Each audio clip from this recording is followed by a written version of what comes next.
Pteridophyta atau tumbuhan paku.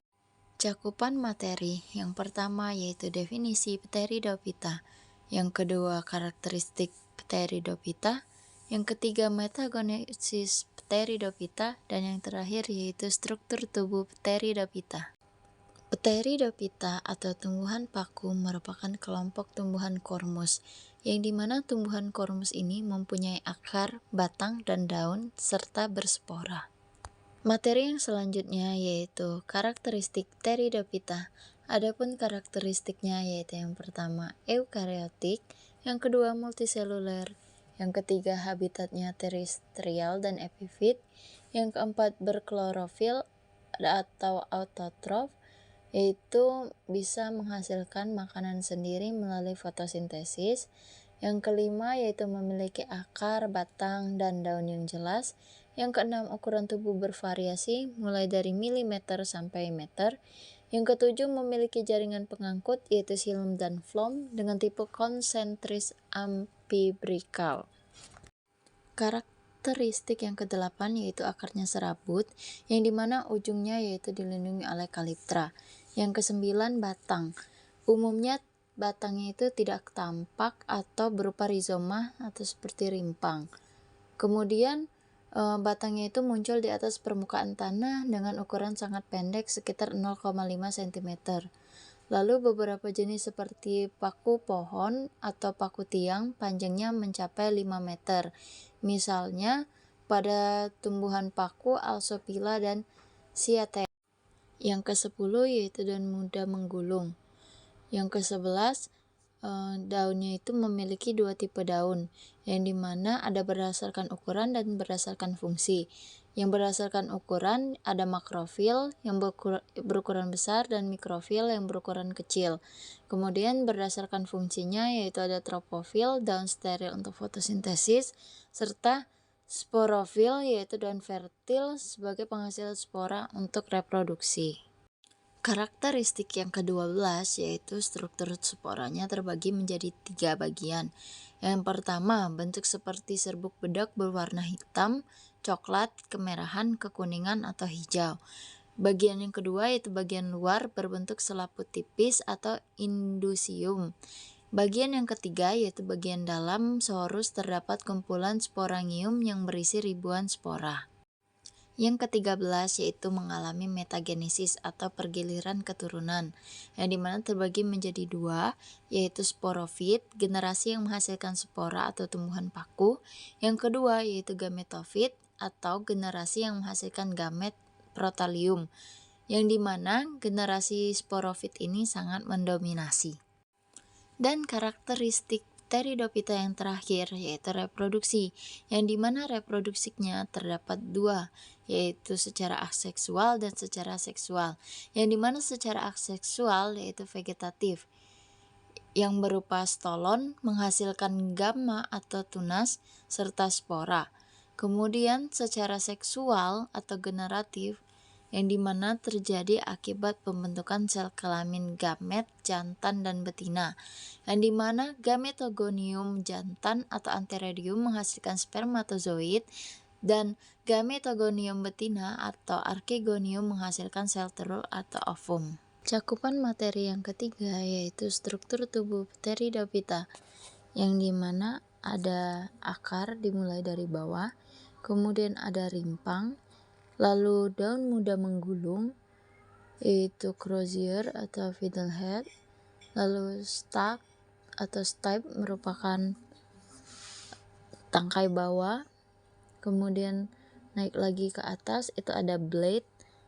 Blade itu merupakan bagian keseluruhan dari daun yang bawah sampai daun yang ke atas. Kemudian ada frond, yang dimana frond ini keseluruhan dari tangkai bawah sampai ujung daun yang paling atas. Kemudian ada juga axis atau rachis, yang dimana itu merupakan tangkai di dalam bilah daun. Lalu ada juga pinna, yang dimana itu merupakan bagian utama dari bilah daun tersebut. Kemudian di dalam daun itu di bagian dalam daun yang utama itu terdapat pinul, yaitu bagian dalam lagi dari selebaran daun pina. Cakupan materi yang terakhir yaitu metagenesis Pteridophyta, yang dimana metagenesis ini merupakan pergiliran keturunan atau siklus hidup tumbuhan paku yang meliputi fase sporofit dan gametofit. Di dalam metagenesis Pteridophyta terdapat 3 siklus hidup. Yang pertama yaitu paku homospora, di mana paku homospora ini menghasilkan satu jenis spora biseksual. Contohnya yaitu Lycopodium clavatum, di mana siklusnya yaitu yang terjadi dimulai dari spora, haploid, kemudian terjadilah gametofit atau protalium, kemudian gamet ini terbagi lagi menjadi 2, yang dimana ada antheridium dan archegonium. Antheridium menghasilkan spermatozoid dan archegonium menghasilkan ovum. Kemudian dari spermatozoid dan ovum itu terjadilah fertilisasi yang menghasilkan zigot diploid. Setelah itu kembali menjadi tumbuhan paku homospora, lalu terjadilah sporofit dan kembali lagi menjadi sporangium. Adapun siklus hidup yang kedua yaitu paku heterospora, yang dimana menghasilkan 2 jenis spora dengan bentuk, ukuran, dan jenis kelamin berbeda, yang dimana terdapat mikrospora dan makrospora. Contohnya yaitu Marselia crenata atau daun semanggi. Nah, siklus hidupnya paku heterospora ini yaitu dimulailah dari mikrospora haploid, kemudian menjadi mikroprotalium haploid, lalu antheridium haploid, dan spermatozoid haploid. Kemudian yang makrospora yaitu terjadilah makroprotalium, lalu menjadi archegonium haploid, kemudian menghasilkan ovum haploid. Lalu dari spermatozoid dan ovum tersebut terjadilah fertilisasi yang menghasilkan zigot diploid, yang dimana membentuk tumbuhan paku heterospora yang baru yaitu diploid. Nah, dari tumbuhan paku heterospora ini menghasilkan 2 tumbuhan lagi atau 2 jenis spora lagi, yaitu mikrosporofil yang diploid dan makrosporofil yang diploid juga.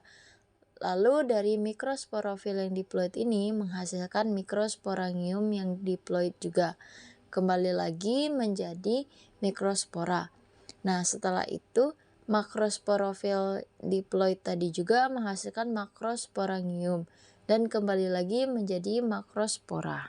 Adapun siklus hidup paku yang terakhir yaitu paku peralihan, di mana paku ini menghasilkan 2 jenis spora dengan bentuk dan ukuran yang sama tetapi jenis kelamin berbeda.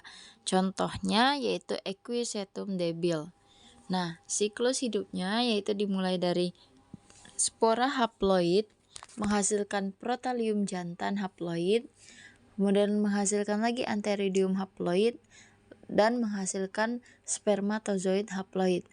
Lalu jenis kelamin yang berbeda yaitu spora haploid menghasilkan protalium betina haploid, lalu menghasilkan archegonium haploid dan menghasilkan ovum haploid.